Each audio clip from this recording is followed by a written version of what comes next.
punta? Ha? Saan punta? To the moon. Sana moon. Go. Let's go.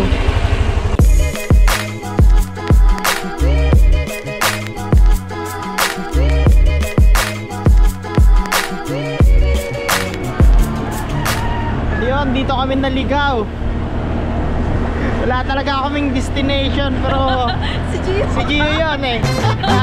Kami nga pala Gio 2.0.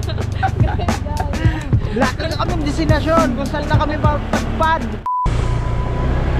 Dito mo mahanap ang peace of mind ang sinasabi mo. Kaso kasama ko eh. Kaso wala eh. Umiwas ako sa stress. Sumama. Barangay checkpoint. Okay, checkpoint muna tayo. Oh, gusto pala checkpoint dito. May ano pala, may entrance pala dito. Entrance fee, parking. Magkano? 20 pesos?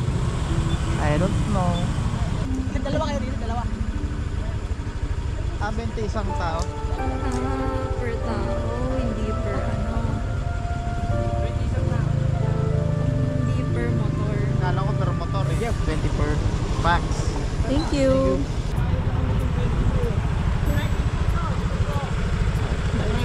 Pero dito ba may pang ano, triple P? Parang kayo doon?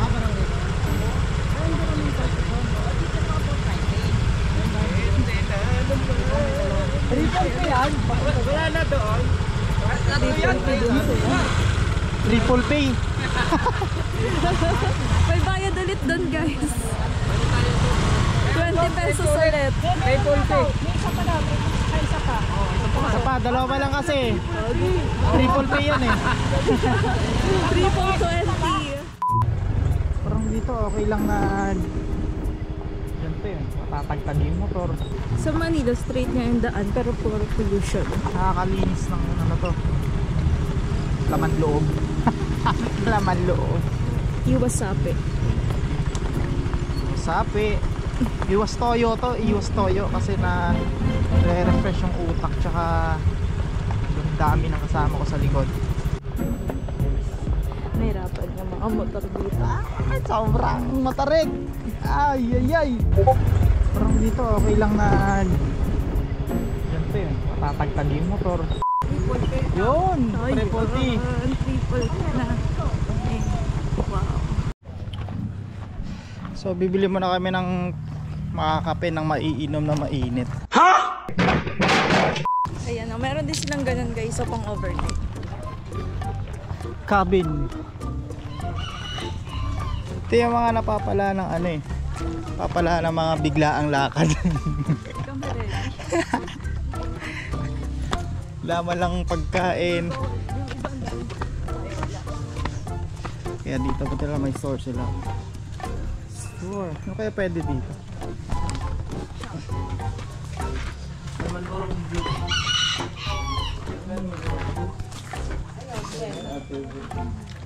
Ito na lang.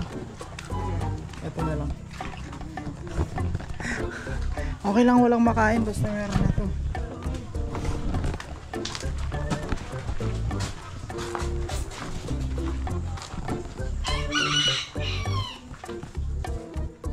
Mga kabiyahe, ito nga pala yung mga activities na pwede nyong gawin dito sa Triple P campsite. Napapala ng mga walang baon. Bili. Bili. Wow! Sayang lang ang Kaya magkano isang case? 900 po. Pwede. 900. 900 isang case. 900 na dapat. Pag yung lakad wala sa plano, mas walang dalang baon, kahit ano, dito ending. Bili lang ng cup noodles, kape, Milo, kape, at okay na yun. Okay na yun.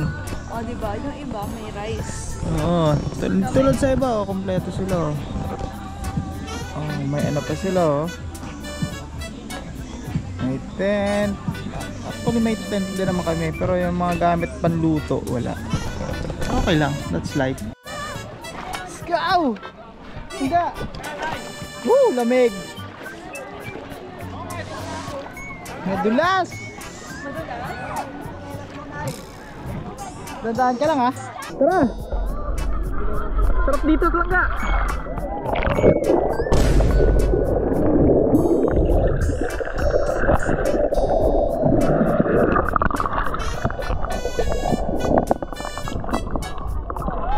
Woo! Tara! Ano ka na sa tubig?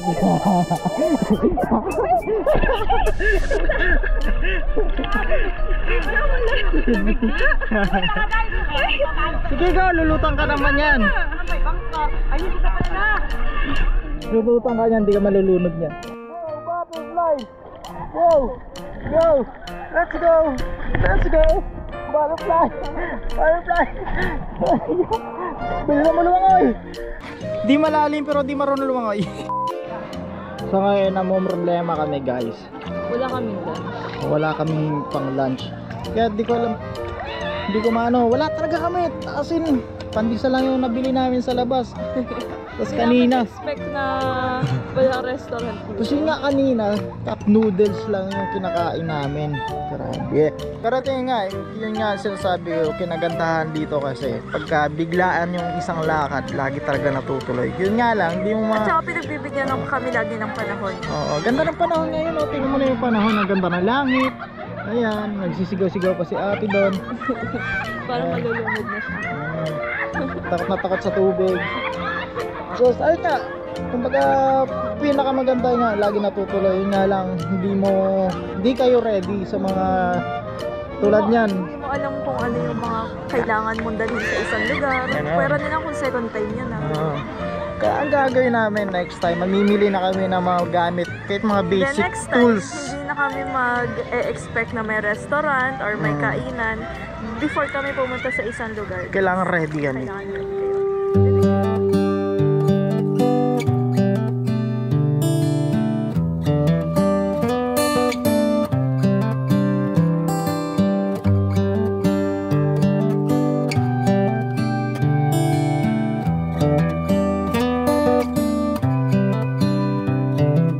This is as good a day as any to start the rebuilding of life. The roads that lay open are many when the old one's gone under the knife.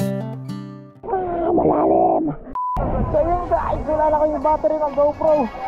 Siguro hanggang dito na lang. Let's go!